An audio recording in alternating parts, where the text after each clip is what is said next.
ஒருத்தராவது அவங்களோட குழந்தைகளையோ அல்லது அவங்களோட பேரன் பேத்திகளையோ எங்க பள்ளியில சேர்ந்து படிக்க வைக்கிறாங்களா? அப்ப எப்படி சார் அரசு பள்ளியில நிறைய பேர் சேருவாங்க? தமிழ்நாட்டுல நிறைய அரசு பள்ளிங்கள்ல 1ஆவதுல இருந்து 5ஆவது வரைக்கும் 2 வாத்தியாருங்க தான் இருக்காங்க. 1ஆவது 2ஆவதுல 4 நாள் 8 புக் இருக்கு. 3ஆவது 4ஆவது 5ஆவதுல 15 புக் இருக்கு. மொத்தம் 23 புக் இருக்கு. 2 வாத்தியாருங்க மட்டும் 23 புக்ல உள்ள பாடங்களை எப்படி சார் நடத்துவாங்க? அதுலயும் ஒரு வாத்தியார் லீவ் எடுத்துட்டா ஒரே ஒரு வாத்தியார் தான் இருப்பாரு. தனியார் பள்ளியில பசங்க குறைவாவே இருந்தாலும் 5 வகுப்புக்கு 5 வாத்தியாருங்க இருக்காங்க. இத பாக்குற பொதுமக்கள் அவங்களோட குழந்தைங்களை தனியார் பள்ளியில சேர்க்கறாங்க.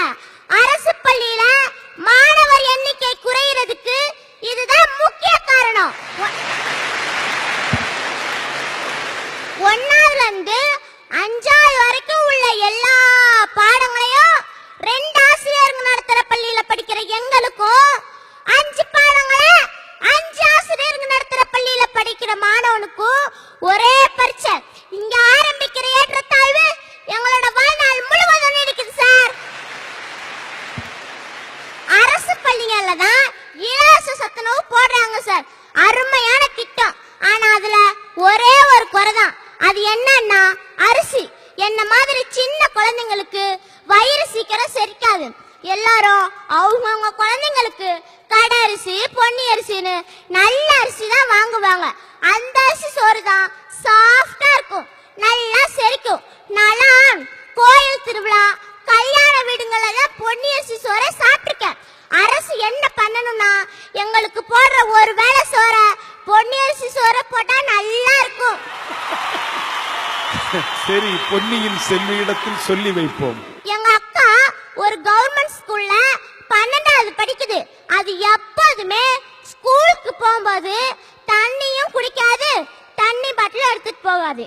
நான் ஏன்க்கா நீ காலையில தண்ணியும் குடிக்க மாட்டேங்கிற, தண்ணி பாட்டிலும் எடுத்துட்டு போக மாட்டேங்கிறன்னு கேட்டேன்.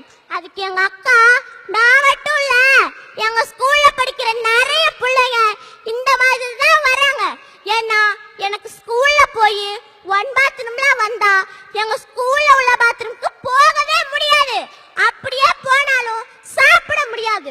1 பாத்ரூம்ல வந்தா நானும் என் ஃப்ரெண்ட்ஸுங்களும் அடக்கி வச்சுட்டே வருவோம். இங்க உட்கார்ந்துருக்கவங்கள தைரியம் உள்ளவங்க, துணிச்சல் உள்ளவங்க, செல்வாக்கு உள்ளவங்க உங்க ஊர்ல உள்ள பெரிய அரசு பள்ளிகளுக்கு போய் அங்க உள்ள பாத்ரூம்களை பாருங்க. நான் சொல்றது உங்களுக்கு புரியும். இதுதான் சார் இன்றைய அரசு பள்ளிகளின் நிலைமை. அதுவும் இந்த கவர்மெண்ட்ல வேலை செய்யற வாத்தியாங்களே அவங்களோட குழந்தைங்களை கவர்மெண்ட் ஸ்கூல்ல சேர்க்கறது இல்ல. வாத்தியாருங்க மட்டும் இல்ல, கவர்மெண்ட்ல வேலை செய்யற கலெக்டருங்க, அமைச்சருங்க யாருமே அவங்களோட குழந்தைங்களை கவர்மெண்ட் ஸ்கூல்ல சேர்க்கறது இல்ல. வேலை மட்டும் கவர்மெண்ட் வேலை வேணும், ஆனா அவங்க குழந்தைங்களை பிரைவேட் ஸ்கூல்ல படிக்கணும். இது என்ன சார் நியாயம்?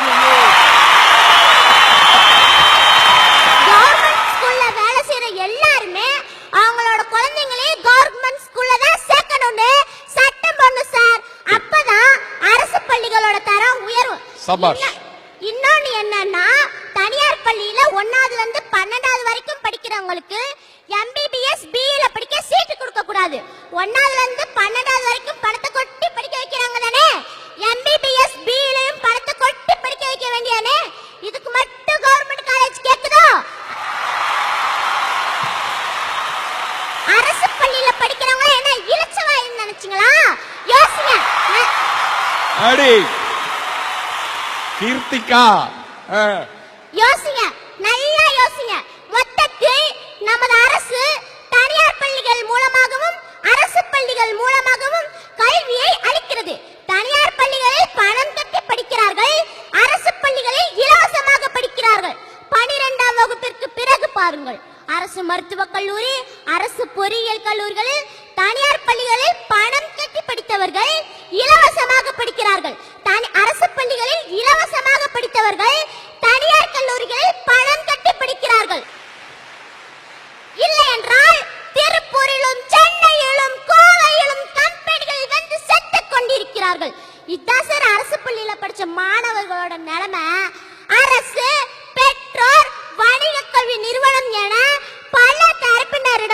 முடங்கி கிடக்கிறது எங்களின் எதிர்காலம்.